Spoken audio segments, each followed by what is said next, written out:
Good evening and welcome to the 2021 Night of Ideas here in Toronto. So we are very glad at Alliance Française to host this beautiful event. But before starting, I would like to acknowledge that we are located on traditional territories.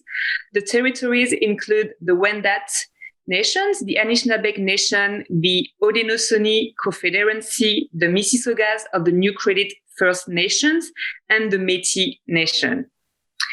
So without further ado, I want to give the floor to Binkady-Emmanuel Hié and have a wonderful conversation.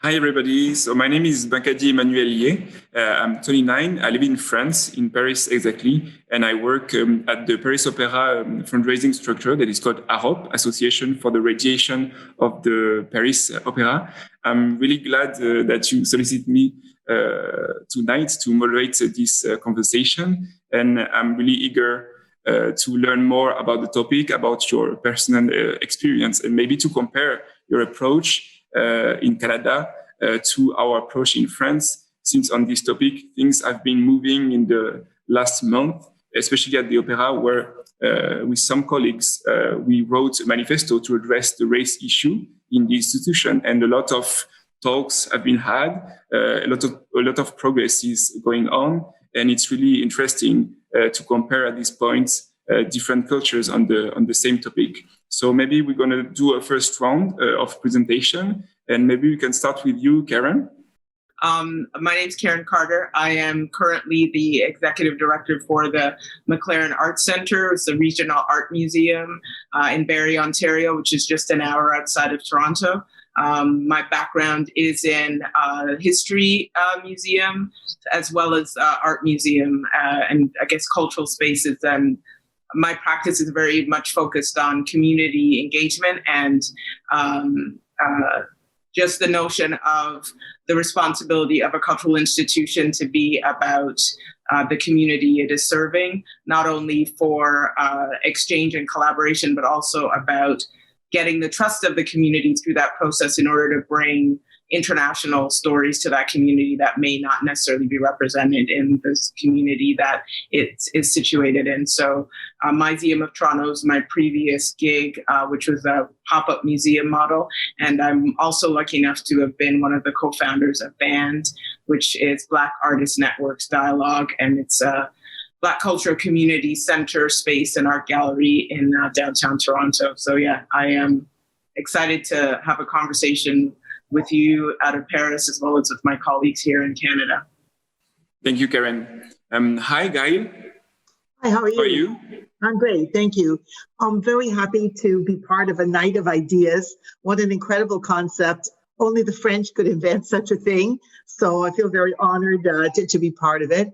I'm the founder and president of an international management consulting firm specializing in culture called Lord Cultural Resources. And of course, we've had a Paris office for a number of years and worked all over the world. I'm based in Toronto. My passion is to make museums and cultural institutions better places for people, understanding all people. And so I'm really excited to talk about this tonight. Thank you. Hi, Gaetane. Nice to meet you. Bonsoir, ça me fait plaisir d'être avec vous, parmi vous ce soir. So my name is Gaetane Verna, and I'm the director of the Power Plant Contemporary Art Gallery in Toronto, and I've been there for since 2012. Prior to that, I was director of Le Musée d'Art de Joliette, which is in Quebec, and I also ran an institution called the Foreman Art Gallery at Bishop's University. I did do my studies in France at Paris 1, Panthéon-Sorbonne, and also at what was called then, I would imagine, École du Patrimoine. And one of the things also that we developed with three other colleagues in Toronto for the past year is what we call the Black Curators Forum. And so, you know, thank you for bringing the subject up because, even though the French had the French Revolution, they also had Napoleon and they also had Haiti. And I'm from Haiti, so 1804, and the first Black Republic is also, and the question of the Caribbean within all of these questions is really, really key. So it's really wonderful that you, and I congratulate you and your colleagues for, strumming up things in France, because it takes a lot of courage. So thank you for inviting me. Thanks a lot, Gaetane. Hi, Emelie. Hi, thank you very much for having me. I'm Emelie Chhangur. I currently am the newly appointed director of the Agnes Etherington Art Centre in Kingston, Ontario, where I've come to deeply think about diversity by rebuilding a museum from the ground up. Prior to the Agnes, I worked for 17 years at the Art Gallery of York University in Toronto, where I led that institution's civic and social orientation, embedding it in the community of Jane Finch, and transforming the nature and function of institutional practice through a concept I call InReach. So thanks a lot to all of you. So maybe we can divide this conversation on 3 topics. The first topic would be access. The second topic would be burden, and the last topic would be reconciliation. For the first topic, access, it's about the effects of affirmative action policies in Canada. So since the 80s, Canada has implemented affirmative action policies that allowed visible minorities and Indigenous people in Canada to access higher education programs, entry-level positions, and career advancements opportunities. These policies are now showing effects today, and in particular in the world of arts and culture. And we see a new generation of artists and cultural leaders that represent visible minorities and indigenous people. And these people are now reshaping the face of contemporary art and culture in Canada. In France, we also have some issues of representation, and we are trying to find tools to get better. And there is very often a comparison between the American tools with some politics and policies as affirmative action, and the tool that we can use in France with our own culture, tools that would be adapted to our specificity. So it's going to be very interesting to compare maybe your approach and the approach in France. So my first question would be, maybe for you, Karen, what is your personal experience of affirmative action policies, and how did it impact your career? I came out of an education and history background, knowing though that I wanted to work in the arts. I took the route of volunteering and inserting myself right out of university in an organization called Canbaya, which was birthed in the early 80s in Canada, in Toronto. And that acronym stands for Canadian Artists Network, Black Artists in Action. And it was an organization that was an art service and arts advocacy organization. And the advocacy component there is key, because I feel that most arts organizations now would never be about art practice and overtly state advocacy as a part of their mandate. They would do advocacy as kind of on the DL or sideline, but that component of Canbaya and the notion of Black artists in action very much drove what was happening. And it was in response to policies that were showing up in places like the National Film Board, and the creation of elements within public cultural institutions in Canada that was creating space or attempting to create space for better representation. And so my understanding of the landscape is that a lot of the policies which were birthed written in the late 70s. And I think we're in conjunction with the Trudeau era point systems, which would have impacted the large waves of migration of people from a range of diverse places. And I think a lot of them Commonwealth, English Commonwealth countries, because of Canada's place in the Commonwealth, coming here when the country needed labor post-war. And that growth, which was also quite uniquely and largely Caribbean, led to a need for policies of representation as people were very vocal in pushing back against the fact that they had come to this country, were recruited to come to this country for their knowledge, labor, and skills, but weren't necessarily being given the opportunity to advance and to have their best possible success, even though a lot of that wave of immigration was the best and brightest of their countries that left. And there's historic references to knowledge, the loss of a generation of the best knowledge keepers, and that next generation who could have been the leaders in their home countries, who then came to places like Canada, the US, and the UK to build those countries. So the policies, my understanding, were largely birthed, which is where the connectivity may be with France in its representation of civil society. They were birthed within public institutions. So they came out of public policy, and then public policy impacted private sector. And so the arts benefited from the fact that institutions like federal and provincial funding agencies were willing and looking to fund and give money to organizations that were representing Black, South Asian, Indigenous, and other cultural groups. But it was very much there was very much a tension between what policy said and what the artists actually were able to achieve. And thus the fact that advocacy and literally this idea of fighting for something other than what seemed to tick a quota box became a very strong grassroots presence and helped to develop the landscape, frankly, that I benefited from. So by the time I was coming to Cambaya out of university, there had been a Salafi, which was a major arts festival that had happened and brought international artists together. And Salafi 97 was being planned. And there's actually a connection to France with Revue Noir and Simon Najami's work with that art publication that was going globally to where there were African diasporic peoples working in the arts and documenting that, and the publication that came out of Paris. So yeah, the route for us around the connection with public policy, private sector, and community activism is where the cultural landscape starts to percolate around diversity and representation in Canada. Okay.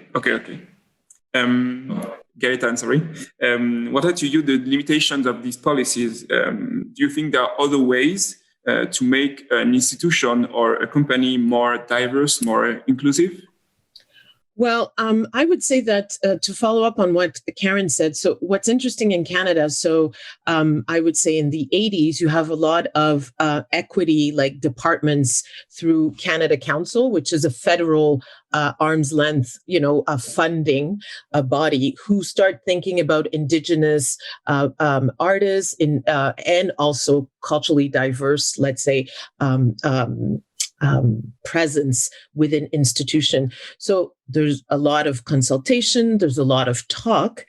And then what they do is they embed in strategic plans, and this can be said at all levels of funding, they embed these questions of youth and diversity. But where the actions never took place, so that kind of started a conversation within the organization, but there was never a hard line with results. Meaning, if we tell you that within your program you need to integrate culturally diverse, they will, of course, support institutions that do it, but the big institutions that have the lion's share of the money who do not do it, there is no result, no financial result, no, real result. So, which is why, unfortunately, there's things that have happened that are amazing, because at the Canada Council and in most of the arts councils in I can say Ontario, Toronto, and Ottawa, you have Indigenous programs, right? For Indigenous artists, by Indigenous artists, and all this.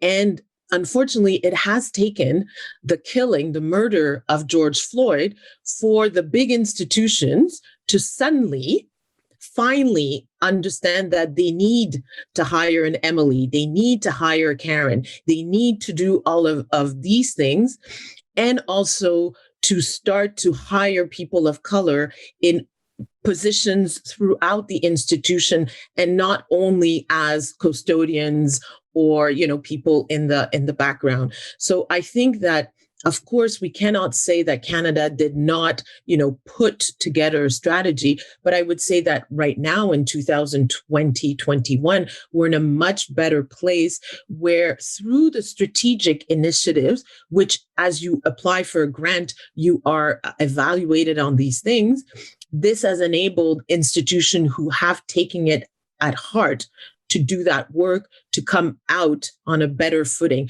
But there's still much work to be done, because on the one hand, people say that they want that diversity, but then when they have positions that are open, they're still hiring the same old people from the same background. And it's very rare to see a real shift. And that is where the work lies. Thanks, Gaetane. In France, we have a lot of critics against affirmative action. Some people have this colorblind opinion that we should not hire or promote somebody based on the skin color. You have only to see the merits and the skills and the experience, etc. And some say that affirmative action is an American tool for an American problem. And in France, we are a different culture, different demographics, different history. We certainly have a problem with racism, but we have to find our own tools. Maybe, Gail, I know that you worked with the French institution before. What is your vision of the French cultural and artistic institutions on this topic? Well, thank you very much. Let me start with my own country, and then I'll make some observations on France. Firstly, Karen and Gaetane, thank you for your really excellent analysis. I think that I have this theory about Canada, which I'll just say a little bit, which is I think that having been a neo-colony for our entire existence, so again, we have a different history from the United States, but the problem is, and I think Karen said it very well, we tend to be, what are we now? We are recolonizers. We're experts at recolonizing, because in a way, the kinds of the strategies that we had to improve education, to bring immigrants and everything, we took the best and brightest from many countries. And that's a form, in a way, of recolonization, because if you take them away, then of course those countries don't have as strong a voice as they might. And then they come here, and the best and brightest of the best and brightest, right? We're looking at some probably here on the screen. They have an opportunity for education. But then, so the result of that in my country has been a tremendous pool of talent. We have an incredible pool of talent. You're looking at the small group of these brilliant women, in this case, who have high education, high creativity, high expertise in management and everything else, and in BIPOC, the whole BIPOC sector. It's amazing, except sitting at the top of the institutions is something that we all know called white privilege. And it's that which is deeply ingrained culturally. Also, to many means, I'm not a psychologist nor an historian, I won't go into that, but has prevented us from having the representation as director level. We have 3 people of color in director levels of our institutions. This is absolutely fantastic. So yes, we've made progress, but we will not make it quickly enough until people of color are in leadership positions, because leadership is leadership. And there's no question that there's the capability. There's no question that there's the talent at the artistic level, at the management level, at the leadership level, and it's like, can't get in. So some can get in. And so actually we formed a fellowship which has as its goal to place people of color in leadership institutions in cultural organizations, because the recolonizing mind of my little country is, bring in lots of interns. Well, people of color are far beyond the intern stage in their careers. And so I think that this is, this is just a point I'd like to make. I can't really give advice for France except to say this. One has to be able, and the French have a great tradition of philosophy. They have a great tradition of analytics. They have a great tradition of republicanism. And I happen to support laïcité very strongly. However, there needs to be a humility and there needs to be a kind of self-reflection on reality. There's theory and then there's reality. And if the leaders of all your organizations are white, surely that's a reality that needs to be addressed. Personally, I do like quotas, but I can imagine there is also incentives. So, there's the carrot and then there's the stick. And I have to leave it to you to work that out. Thank you, Gail. When talking with the young generation, I've been talking a lot of debates this last month. You can feel that actually here in France, and it's probably the same in Canada, young generation, you feel like they're asking for more. Are using concepts at a very young age. They feel very educated on these matters of racism, discrimination, diversity. They have a concern whether they're Black or white. They feel really like they need to push further than what the generation before them have done. Maybe, Emelie, my question would be, do you see a change in the younger generation state of mind regarding affirmative action? And what advice would you give to young people that benefits affirmative action now for the future, for the career? Great question. I mean, I feel like I need to come out of the gate sort of complicating things a little bit here, because I also hold a firm belief, and I'm just going to say it, that sometimes I feel like I don't want to be a part of your club. So I kind of question a sort of underlying assimilationist ideology, even in affirmative action. So we might have quotas, we might have folks of color in institutions, but the institutions themselves haven't changed.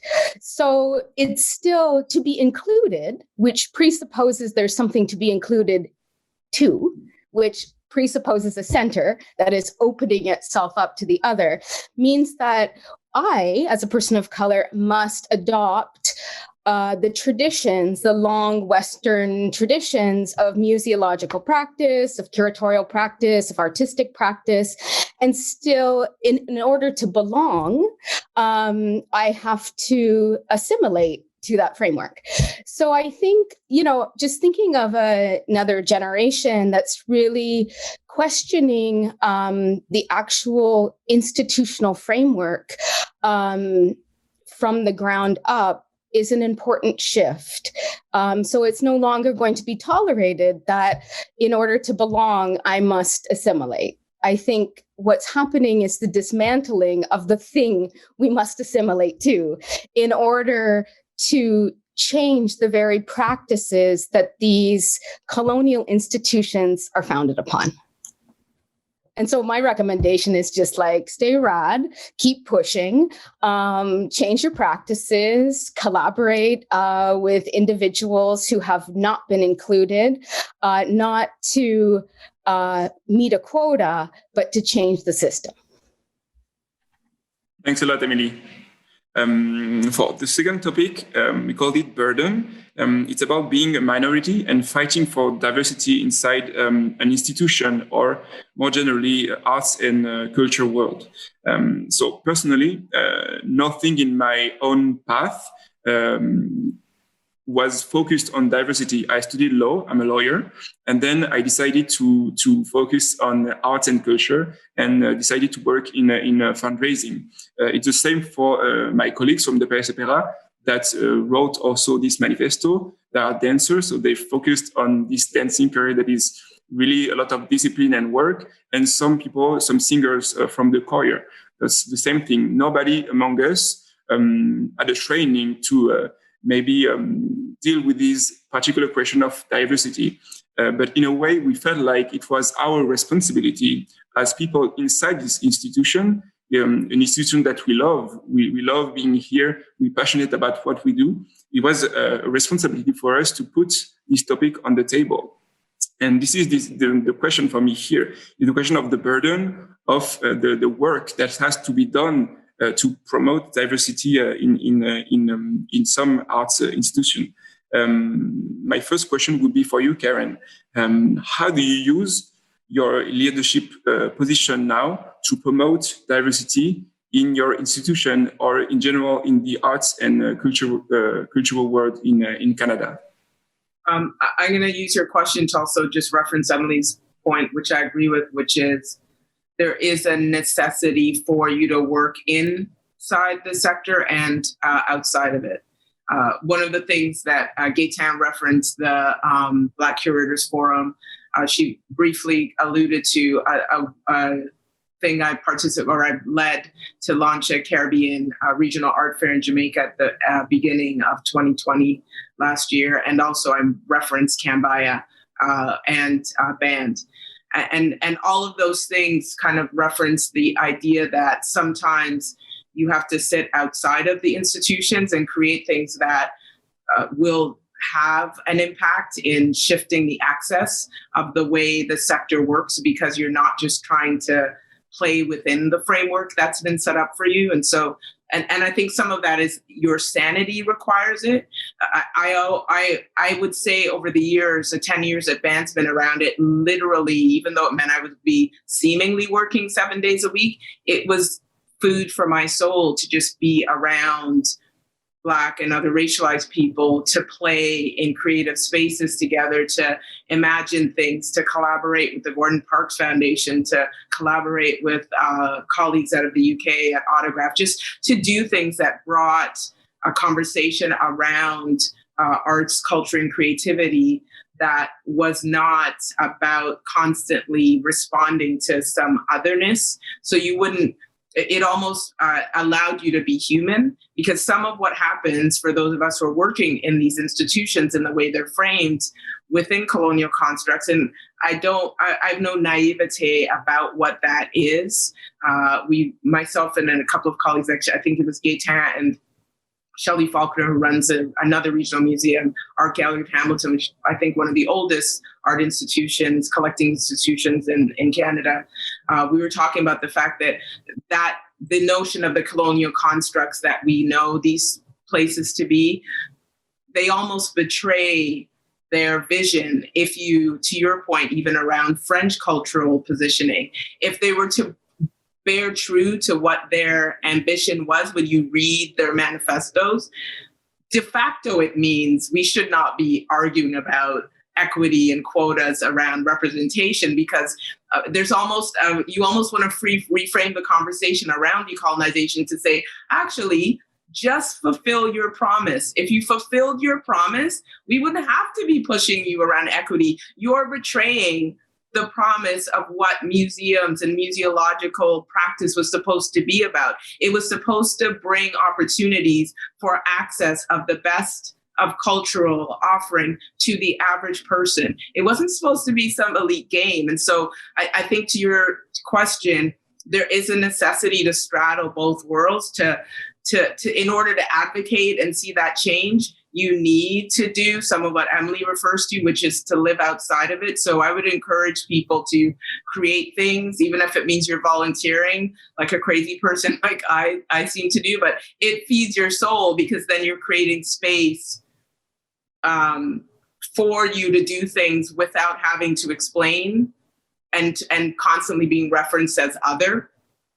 And the other thing that it does, it actually, for the institutions that want to get there, you're suddenly a collaborator for them that brings them to the table in a way that they may not be able to do.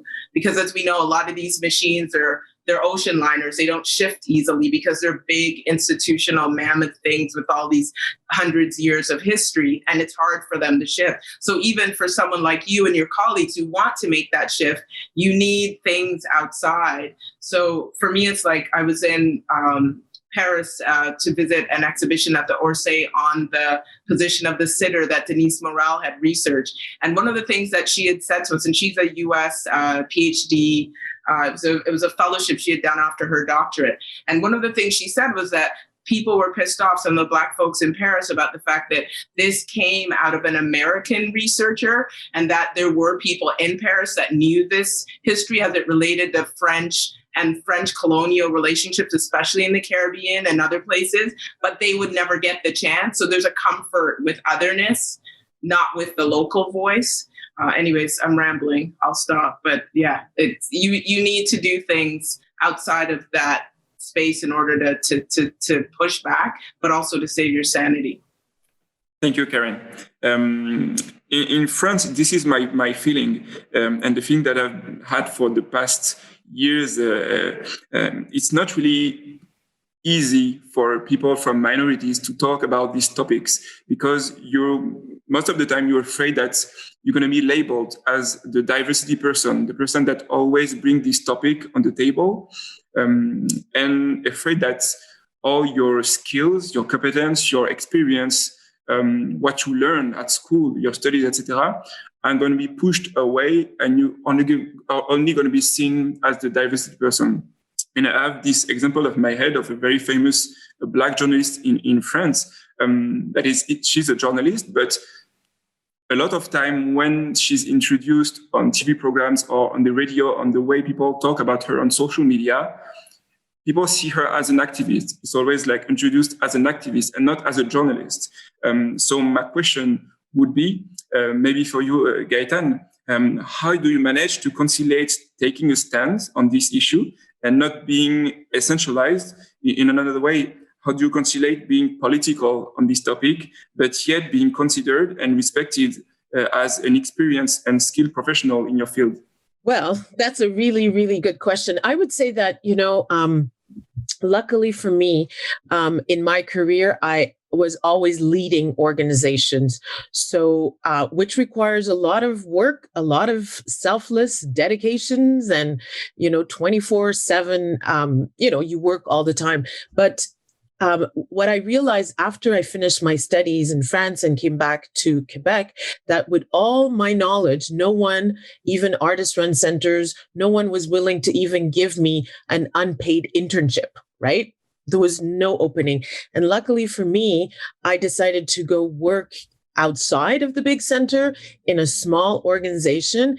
And I decided that this would be my kingdom, that I was hired as the coordinator, but I worked tirelessly. And I said, instead of having to ask people for permission to do the projects that I wanted to do, I just did and figured out ways to do them at the level that I was comfortable with. And so, in doing that, nobody could say that I was just a Black girl doing exhibitions because I was running an entire organization. And at each level, I would infuse my ideas. I would, in programming a season, I would not only program Black artists, but I remember I was in Bishop's University, Lennoxville, which is super tiny. And my mom came to visit and I did, and this I learned from my mother, because my mom used to, as a teacher, she used to organize Black History Month in her school and have us intervene. And there were no Black History Month at that time in the school. So I decided when I got my first job at Bishop's that I would do a Black History Month program. And you have to realize that there were no Black people necessarily at Bishop, but my thought was, I'm not doing Black History Month only for Black people. I'm doing it to inform the white people of these realities. And my mom was floored that so many people came, which brings me to the topic that it is the gatekeepers that are the problem. It is not the audience, because I can prove this on each of the levels, whether it was Bishop's or Joliette, which was 42,000 people, or at the power plant, that whenever I've introduced artists of color or artists from different places, I've never had audience members saying, why are we hearing John Akamfra in 1995 at the power plant? No one has criticized, like to my staff would tell me. So the audience is actually really interested in this global, expansive vision of art and of the world, but is again the gatekeepers, the directors, the curators, all of these people who keep saying, oh, well, we don't know if we can do this. We don't know if the people are ready. The people are always ready. It's about how it is brought forward. So I think in my case, what I did was basically, if I have the burden of the responsibility of leadership, then I'm going to lead with my brain and with my heart. And then I'm going to figure out ways to partner with different like-minded people and to through action, through choices of exhibitions, through inviting guests to speak from all over the world of all different colors and creeds, and then give them the imagine the world in which we would all want to be part. And then the other part that I think is really important is mentorship, enabling, helping other organizations. And, we people of color, we mentor, we collaborate, we partner, we support each other. We are always ready. I tell people I'm a phone call away. If you need information about how to do something, I will be more than happy to share with you, because from the onset, the way I was raised by my parents, when you see a person of color, you say hi, you go sit next to them. And so I don't want to be the only one. I'm not interested. I want my private life to resemble my professional life, to resemble my private life. So being at the head of institution has enabled me to strive for this. And the incredible thing that I really want people to understand is that if it's done right, it's never the board members, they get it. And if you show results, because everybody only wants results, if you have more public, more diversity, more revenue, everybody's going to understand that actually this makes sense. And to think in 2021, to have monolithic institutions that do not represent the diversity of the cities or the places where you are is being completely tone deaf to the community that surrounds you. So if museums or arts institutions are about community, they better look at who they're talking to in order to have them come in and feel represented at all levels of the organization. Thanks a lot, Gaetane.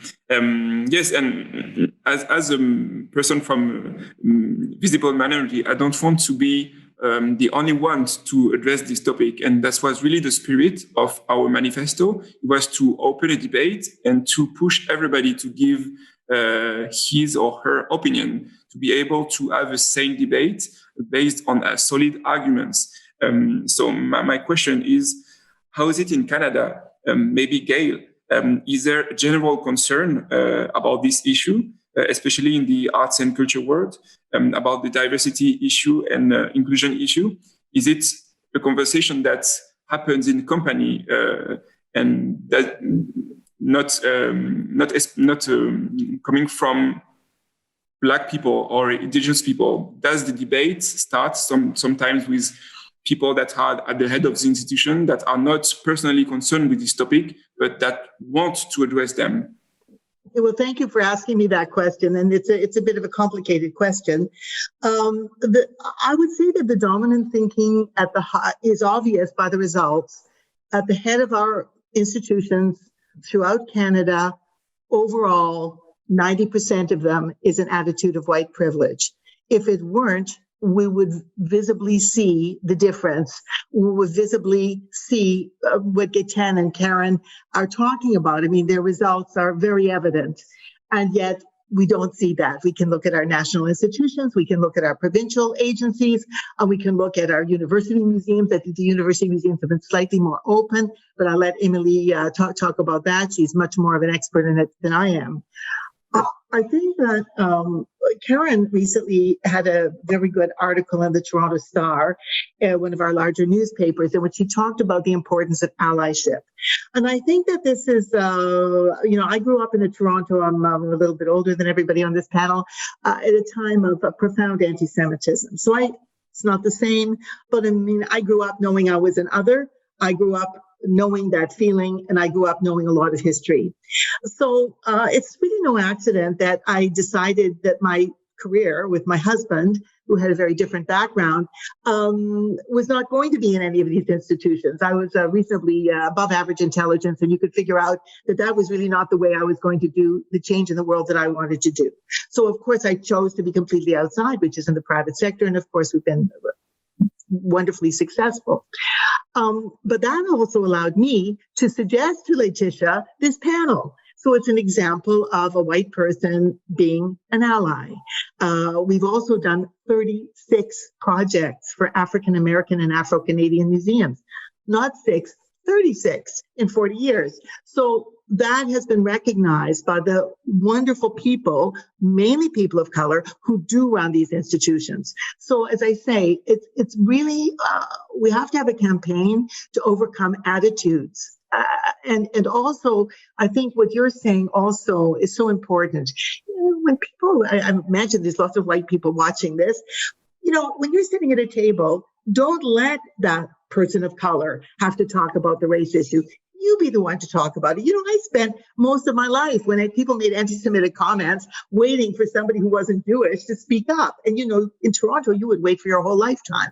So that's a sad fact. But so I think I like that article that Karen wrote, because she kind of said, what does it really mean to be an ally? And for white people, it's positive action led by people of color. So maybe I shouldn't take up too much time in this segment, but I think it's a great question.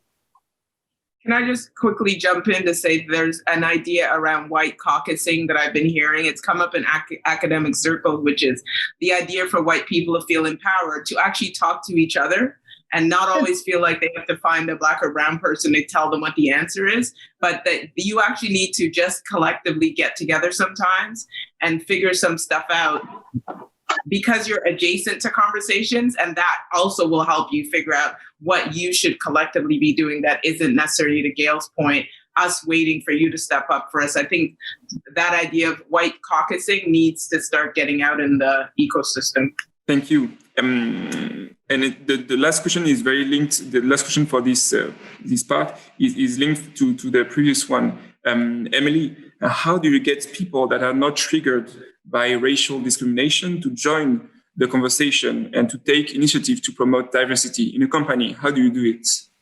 I think I'd add to the allyship, being accomplices. For me, sort of ended up in institutions by accident. And once I sort of arrived, I realized the kind of work that could be done inside the institution itself. And long-term collaborations, for instance, with the Mississaugas of the Credit First Nation over long periods of time. And I often think about operating the temporality of trust. But quickly inside these institutions, when I was collaborating with individuals and groups who, might not be at the center of power and culture, I quickly understood the incommensurability of the institution to actually be able to work alongside these individuals. So I started to think about not outreach, which might be one way of engaging communities around diversity, just to address your question. But I started to think about what constitutes inreach, because I realized really quickly that it's not the communities that have to change, frankly, it's the institutions that had to change. And I stopped thinking about the conveyor belt of exhibition making, of turning things over really quickly, that sort of positioned folks of color as subjects of exhibitions or, check marks on quotas, and started to think also about incommensurability with regards to payment of artist fees, for instance, thinking about the fact that when one pays an Indigenous individual, we are asking for citizenship and status and all kinds of questions around that. So I was starting to really think about what it means to change the temporality of institutional practice, to change the institutions so that they were better equipped to work with individuals in groups who come from a different cultural worldview than the institution's practices themselves. And I think that that is like a deep form of hospitality, but I think that is actually how one brings forth participation in quote unquote diversity by participating in transformational change that it takes in order to ensure that the systems that we're working in support the groups with whom we're collaborating. Thanks a lot, Emelie. So now we're going to go to the last topic that is called reconciliation. So inviting every voice at the table. So Alexander Neff, the new director of the Paris Opera, comes from Toronto. He was leading an opera company there the years before coming to Paris Opera. And it was a big luck for us that he was the one to address this issue. We've been talking with him about this topic. And after our manifesto, he took some early measures to make things change at the opera. He commissioned 2 experts to maybe interview people from inside, but also experts from the outside, to see how the reforms could be implemented in the future. And one topic was really polemic in the last weeks. It was the topic of the repertoire, because some people, a lot from the far right, were maybe scandalized by the fact that some pieces of art from the repertoire would be cancelled to make place for minorities. So in this topic on reconciliation, I really want to learn from you, how do you conciliate different voices, different interests, and different point of views on works of art? My first question would be for you, Karen. We hear a lot about liberty of expression in arts, also about cultural appropriation. How to conciliate for you freedom of expression in the arts with the respect of minorities' cultures and the decolonization of the narratives, of the imagery, and of the semantics? I think this is connected somewhat to Emelie's response about in the work that should be done within an institution or organization, and thus allowing the connectivity that happens when you're intersecting and connecting with community to be about what internal review, what internal assessment do you need to do around the way an institution operates in order for questions, for instance, like appropriation or reconciliation or inclusion or decolonization, all these terms that go to the heart of this matter of the root of museum and museology being connected to colonial harm and how that harm manifests itself partly about cultural appropriation and the removal of cultural artifacts and assets globally into these large repositories that live in Europe and the Americas largely. And so I think there are 2 things for me that help with this notion of redress, which is about, as I said, as Emelie mentioned, this idea of what are the conversations and the measures that are happening around your assessment of how the institution or organization itself can shift. So it's simple things like there's a group here called, there's an Indigenous curatorial collective. And I sat recently in a conversation with the group where they were talking about this move from In Canada, a lot of cultural organizations and institutions have been doing much more work around the representation of Indigenous artists. For me, the marker was Canada 150, where with the 100th and 50th anniversary of Canada, there seems to be this change of even things like this conversation started with the land acknowledgement that came out of Canada 150. It's like this awakening that the general public have this sense of when you wake up as a Canadian and you set foot out of your bed on the land you stand on, it is land that was stolen from Indigenous people, and the understanding of the harm done to those people for the lives that we as settler communities live is a heightened presence, I think, not just within cultural workers, but in the general public. And so that understanding meant more institutions were doing more with Indigenous curators as guest curators or collaborating on things, but they didn't necessarily bring people in. So there's still a gap in them working and being present for that ingress, for that work to happen within the organization. And so I think we know that process is, again, it's a process, but I think we're at that stage where people really have to say, okay, I may know the community, I may be working with BIPOC communities, I may be hiring their artists, I may be paying them reasonable fees, but are they on my board? Are they in positions throughout the paradigm of my organization, from frontline workers to interns to directors and curators? Are they sitting on my boards? Are they my donors? So to look at the organization as a holistic organism, and to ask yourself what work needs to be done.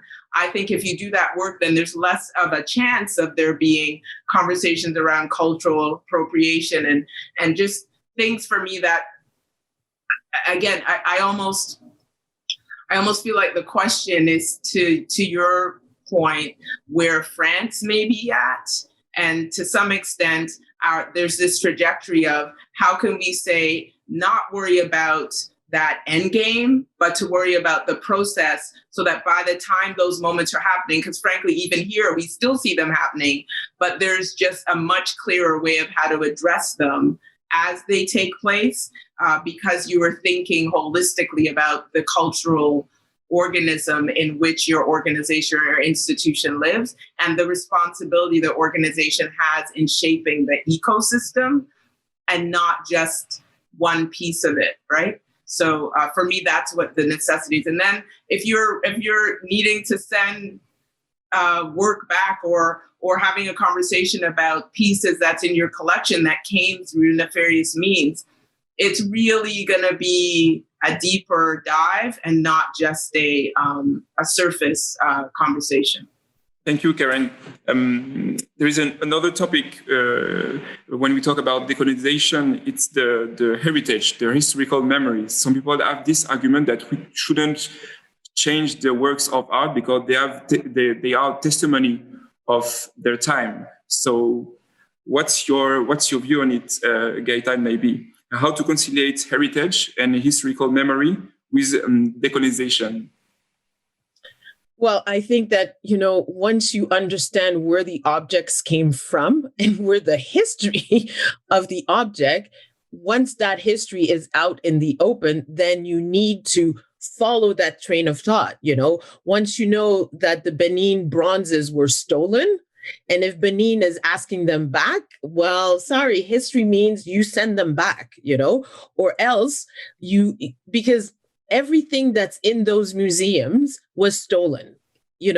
Colonization and museum, and much like geography, anthropology, ethnology, all of these are the arm of the empire. And the modernist era of Europe is based on colonization, slavery, and pillage. So once we've said it many times, many researchers, everyone has to come to the table knowing these facts. This is not, these are facts that are documented. So then it is our responsibility to change that narrative and to continue the history, because humanity is an ever-going, continuous history, and to be part of that next element of history, which is, sharing, returning, but not returning just like, oh, we give it to you and then we're done. But what are the structures? What are the abilities that you're also transferring to these communities so that they have the ability to choose which kind of institutions they want from themselves once you have done the act of returning these things. So I think it's really important that this is part of our moving forward together, but that no one can sit and tell us, oh, it's history. It was stolen in this time, so it must stay there, because it's as if something that can never be moved. That would be my position. Thanks, Gaetane. We have just 5 little minutes left, so I'm going to ask a question for both of you, Gail and Emelie. What would be for you a perfectly diverse cultural institution? What does it look like? Well, it looks like this panel, obviously. I mean, it's not. There's no such thing as perfection, and I'll be really brief to say that the eloquence with which Gaetane and you and Karen and Emelie have been speaking has only come into our cultural sector with people of color becoming leaders. It's a fact. 20 years ago, no one was talking about these things. And so it speaks to itself. That's why I ironically said that about how the picture looks. There are multiple perspectives, including multiple perspectives on colonization, on the issue of reparations. I mean, let's get serious. It's not only about returning objects. And by the way, many compliments to your country, to France, in making this sweeping decision. And that was made by a white president, if I have the title right. So Macron. Anyway, the point is there are multiple perspectives on all these issues, but none of these issues were being seriously joined until people of color, Indigenous people and people of color, came into positions of authority in our institutions. So it's really what Karen said and what Emelie has said and Gaetane said and you have said. That's the fact of our situation. I think we're in a great position to do it. But let's not forget that these institutions that we all love so much, including the Paris Opera, are so loved and they're trusted. So somehow the transformation has to happen while building trust at the same time. And I think that you as a new generation can do this. For me, it is... It looks like ongoing transformation and change. It looks like movement. It looks like rhythm. It looks like nothing that's static and monolithic. It looks collaborative to me. It looks like we have gotten over issues of fear, of power being taken away. It looks like a discursive shift in the language we use, away from extractive language, like we explore. We, at our institution, we explore the great history of the past. Let's stop using the language of colonialism and extraction. And then I think we would be closer to an understanding of what diversity actually means, which is polyphony, and practices that sit side by side as equals. And having newly arrived in Kingston, Ontario, with a very significant Dutch collection, as a matter of fact, at the Agnes, that resides on Haudenosaunee territory, I look toward concepts of the continuum, which is a Haudenosaunee worldview, but I also look to the two-row wampum as a way of thinking about what it means to house a Dutch collection on Haudenosaunee territory and learn from the two-row wampum, one of the original treaties of this place that was constituted through a productive sibling relationship between Dutch merchants and the Haudenosaunee Confederacy. The two-row is very much, the canoe and the ship going down the river or lake or body of water. We have lots of them here, side by side as equals. And can the two-row wampum be the methodology that I look to, that I learn from? Is that the treaty I follow when I'm thinking about what it means to reimagine the Agnes Etherington Art Centre, for instance? Thanks a lot, Emelie. In conclusion, Night of Ideas, a worldwide event that has a global theme each year. And this year, within the context of the pandemic, this theme is closer, or how to create closeness in a time of ruptures and distanciation. Just in one sentence to finish, and in regard to our conversation today about diversity in the arts world, could you tell us how this notion of closeness resonates with you or your work? I would say it's the understanding of the place I have as a human being in the world, that I get up thinking about my humanity first, because race is a social construct, and that human condition helps to make me feel closer to what's happening globally, locally, nationally, and internationally as I navigate space.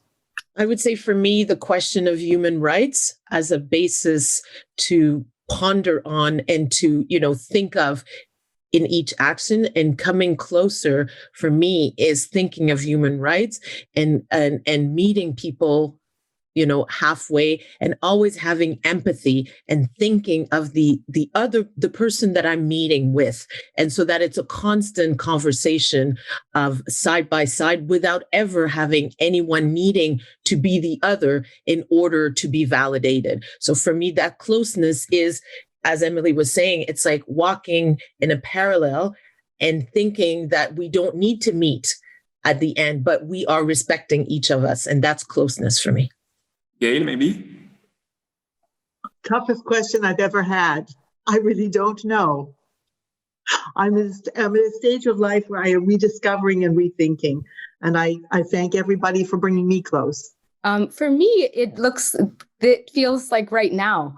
I mean, it was very much an honor to sit side by side with colleagues of mine and share this space and hold space for each other and feel closer to an ecology in this cultural ecology in this place that feels like I belong. So thanks a lot to all of you. I feel closer to you today, and I'm really happy. I'm really honored to having the possibility to exchange with you today. It was a lot of information, and I'm really admirative of all of you. And I hope we meet again in the near future.